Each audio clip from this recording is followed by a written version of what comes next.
Welcome back everyone, it's Gamebook Collector here, and I hope you're all doing okay. As you can see, it's a new game book by Ian Livingstone, The Dungeon on Blood Island, and it dropped on the 7th of September, the same day as Fighting Fantasy Fest 5. I got my copy a few days later, and the plan was to upload a video review of the book, but to be quite honest, this game book's been stop-start. I've tried to play it, I've had to stop it, I've tried to play it again, had to stop it. And it was only last night I managed to finish the game book, well, sort of. So the front cover of this book is illustrated by Ian McCaig, and it has a kind of blood demon creature in the front cover. It's a kind of skeleton, looking pretty menacing. I really like this cover here. And what I've actually just recently noticed is the title Blood Island, the A in Island is actually starting to rub out and wear off. So that's not good. So we jump to the back of the book. The back of the book has a map in the background. It's a Lancia and it's shaded red. And the description reads, part story, part game, you are the hero. Jealous of Baron Succumvit's death trap dungeon, Lord Carnus forced 600 shackled souls to build the ultimate dungeon on Blood Island.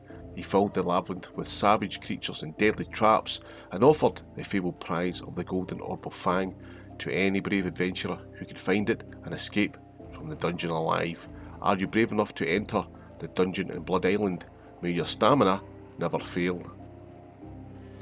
So basically this book's a kind of follow-on from Death Trap Dungeon. In essence, the storyline is a family feud between Lord Carnus and Baron Succumvit. Lord Carnus has created this Dungeon of Despair to compete against Baron Succumvit's Death Trap Dungeon, with the ultimate prize up for grabs, the Golden Orb of Fang, which is worth 25,000 gold pieces. Lord Carnus won this orb from his brother in a dice game, and it's now the ultimate prize in the Dungeon of Despair. And Lord Carnus, knowing that his brother would be seething that his Orb of Fang was up for grabs. So this game book is obviously a dungeon crawler, and I must admit that is not my favourite type of game book scenario. I always feel these ones kind of suffocating, and I do prefer open worlds. So to add to the background, you hear about this dungeon tournament from a merchant in Scar, and you sell your sword for 5 gold pieces to compete, and you're lined up against 120 competitors. Now in this game book, you're certainly going to need a lot of stamina, and I certainly did. Mine went up and down consistently through the game, and I also forgot to eat my provisions throughout gameplay, which didn't help at all. And there's a reason for this.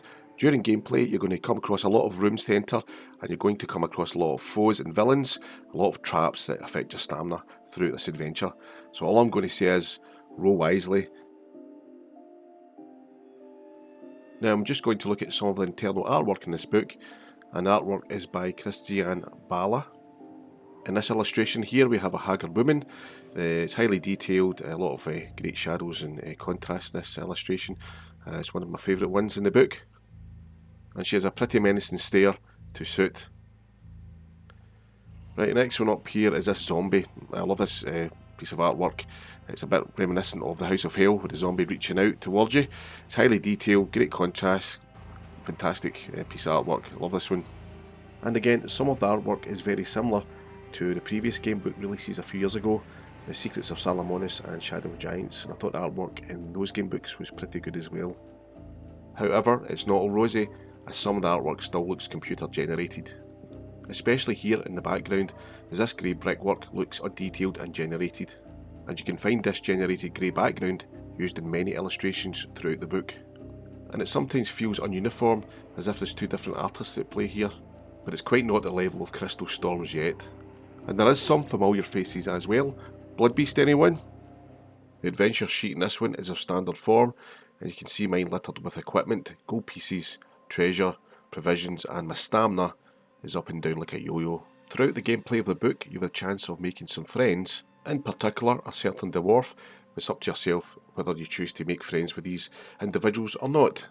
There is also an illustrated and highly detailed map of Alancia, with Blood Island down in the left hand corner of it. Now during my playthrough of this book, I did encounter a heck of a lot of enemies to fight, and it did seem every door I went through there was an enemy lurking on the other side.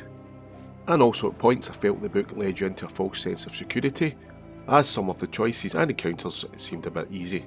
How wrong I was, as it became apparent I was missing key equipment, which resulted in me failing to complete the book.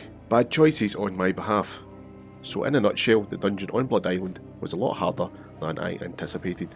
I did find the book less entertaining than the previous two, The Shadow of the Giants and The Secrets of Salamonis, but that was partly because it was a dungeon crawler, which is not my most favourite type of scenario to be in.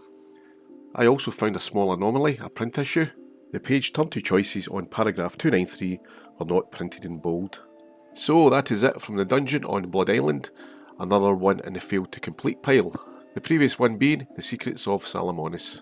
So if you liked and enjoyed this gamebook, please leave your comment in the comments section below, and I will catch you again in the next episode of Gamebook Collector. May your stamina never fail.